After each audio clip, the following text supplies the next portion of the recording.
Я хочу сегодня поговорить на такую тему, о терроре бизнеса в Абхазии. Да, довольно Абхазского бизнеса. актуальная А так тема. российский бизнес там процветает, все нормально с ним. А конкретно вот национальный бизнес, и Пропадает. так их было по пальцам пересчитать. И самые успешные бизнесы, которые были в Абхазии, они просто уничтожаются. Я хочу поговорить насчет сети бензоколонок Азид. Мгм. Он такой основополагающий бизнес был в Абхазии. Да, он, как бы, можно сказать, один из национальных был. То есть, так скажем, абхазского производства именно. Не извне откуда-то, а именно народное было Но это. а производство слишком громко сказано, они просто Не, я имею в виду сам перепродавали, бизнес, да, сам перепродавали бизнес. российскую нефть, но сам маркетинг, да, был Именно абхазский, да. абхазский. Единственный, кстати, из всех остальных, которые там присутствуют. Буквально на днях Роснефть перестала поставки конкретно только Азиду. Она Да. другим поставщикам передает нефть, но исключила из списка Азид. С Мгм. чем это связано, как ты думаешь? Я думаю, это связано с тем, что Азид на сегодняшний день является одной, так скажем, из крупных компаний Абхазии. И, скорее всего, без поставки понятно, что никакой прибыли не будет. И они будут, скорее всего, закрываться, либо перепродаваться. А покупатели, естественно, это будет россиянин. Ну, Роснефть, наверное, Ну самая. да, я так и думаю, потому что сегодня все так и выглядит и к этому идет. То есть там, где сегодня Абхазия не может что-то выплатить, оплатить, это уходит в сторону, Национализируется российской да, это стороной. уходит в всё. сторону России. Да, о чем мы и говорили всегда, что идет русификация. Полноценная причем. Да, в комментариях многие абхазы нам не То есть, верили, не соглашались с в- нами. Но просто если сверить факты, вот да, самые успешные бизнесы сейчас национализируются, потому что если не будет Роснефть поставлять, другого поставщика нет. мгм. Тогда ему придется просто закрывать заправку за заправкой, что и сейчас происходит. 100%. Ну, активы пока есть, и эти активы просто приобретет Роснефть. Да, то есть весь, вот да, действительно, об этом мы уже неоднократно говорили, весь внутренний рынок, бизнес абхазский, который сегодня есть, он уже даже не потихоньку, не маленькими шагами, он уже, так скажем, стремительно переходит в руки России. И то есть на сегодняшний день уже заметная часть населения остается с пустыми руками, без какого-либо своего собственного дохода, когда он еще был. Посмотри просто, все это происходит, еще даже апартаменты строить не начали. А ты представляешь, после апартаментов, какой хаос там будет происходить? Ну, просто вот выдавят весь, даже малый бизнес абхазский выдавят. И Полностью выдавят. будет всем управлять только русский Да, бизнес. все будет под контролем А, российской а тебя не стороны. удивляет, почему вообще насчет этого, это один из самых крупных бизнесов Абхазии, Да. Азид. Так называемый президент, ни слова. А Дельба, ни слова. они не скажут ничего, все, у них забрали это слово. Они теперь, я вообще, если честно, на всю картину наблюдаю, вот я сейчас немножко хочу здесь, кстати, добавить. Первое, я заметил, началось именно со стратегического объекта, а это аэропорт. После строительства Россия запросила 110 миллионов долларов. Естественно, Абхазия их не отдаст. Не то, что не отдаст, Да. не сможет Не отдать. сможет. Это И баснословные отдать деньги. что придется? Аэропорт. Ну, Русским, конечно же. То есть второе у нас что происходит? Это Абхазсвязь. То есть она сегодня Та же по самая история. арбитражному суду Москвы должна выплатить Почте России там 67 миллионов с копейками. Опять же, никто эти деньги не сможет отдать. Это уже говорит о том, что даже сегодня связь Абхазии переходит в руки России. И То есть- Россия не сильно горит желанием списывать эти долги. Да, что она да. раньше делала. И абхазы привыкли к тому, что эти списывались, Да, эти все долги. крупные структуры, такие, так скажем, национальные, они потихоньку идут уже в сторону России. И ничего не будет оставаться для абхазского населения. То же самое и с заправками. Да. А это одна, так скажем, из составляющих. Это тем, чем народ на сегодня, можно сказать, дышит. Основная масса народа, да, Да. которая не занята так, тем более такими крупными бизнесами, как Азит, они, может, это даже не заметить, да. Вот. Ну. Мы для того и есть, чтобы мы раскрыли им глаза, показали, что происходит реально в Абхазии. А Абхазия маленькая, там все друг друга знают, и можно просто, не знаю, с членами семьи Да, владельцев они- поговорить, в каком они терроре находятся. И то, что их процветающий бизнес просто знаешь, убивает. иногда становится даже обидно, почему-то, да и многие это замечают. И телевидение абхазское об этом уже, все это уже прекрасно видят и знают, но они молчат все. Никто не хочет сегодня поднимать эту тему, потому что запугали народ, все уже, так скажем, боятся за самого себя, а не за то, что вокруг происходит.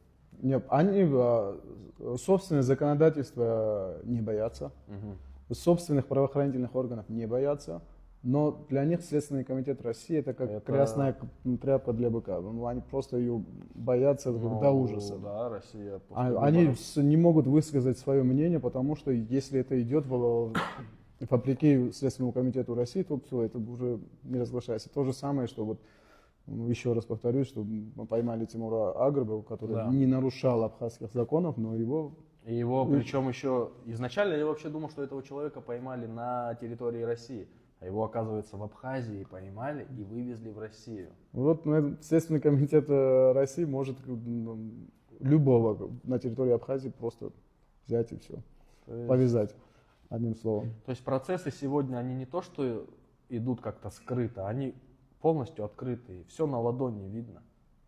Я хочу еще затронуть такую тему, как Бадра Гумба и Сергей Кириенко.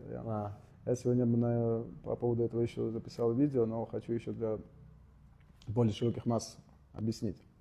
Выигрывает так называемые выборы Бадра Гумба, а с телевизоров не снимают везде Кириенко. И эти кадры смешные, когда вот он дает какие-то указания Бадре Гумбе, как будто он его, не знаю, даже не протеже, а прораб какой-то, ему дает какие-то указания, вот здесь это надо построить, там это что. На набережной должно вот так вот быть. А когда Кириенко, Бадра Гумба приехали на разговор к Роберту Киуту, министру МВД Абхазии, там тоже такой же разговор был. Они вдвоем сидят и отчитываются. Ты знаете, чем абхазы Кириенко, типа, как сказать, они говорят, что Кириенко, он родом из Абхазии. Да, мне, кстати, очень много писают за это. Они думают, что, не знаю, вот Кириенко, например, представляет интересы Абхазии, а не России. Он коренной абхазец, мне такие комментарии пишут. Мне там, вот ты посмотри, говорит, на свою фамилию и посмотри на Кириенко. Я такой думал, куда смотреть. Кириенко такой же абхаз, как я, китаец. Ничего против китайцев не имею, просто я им не являюсь. Да, то, что Кириенко сегодня работает именно в сторону Москвы и именно во благо как он Москвы, может еще работать? Это прям 100%. Как они могут сегодня... Он российский политик, конечно, он будет во благо России действовать. И надеяться на то, что его мать родила его в Абхазии, это чем-то поможет абхазам, это просто смешно. Зайнала Ардзинба, когда он только пришел в Министерство иностранных дел, возглавил это, то же самое говорили, что вот он абхаз, он родился, у него фамилия такая.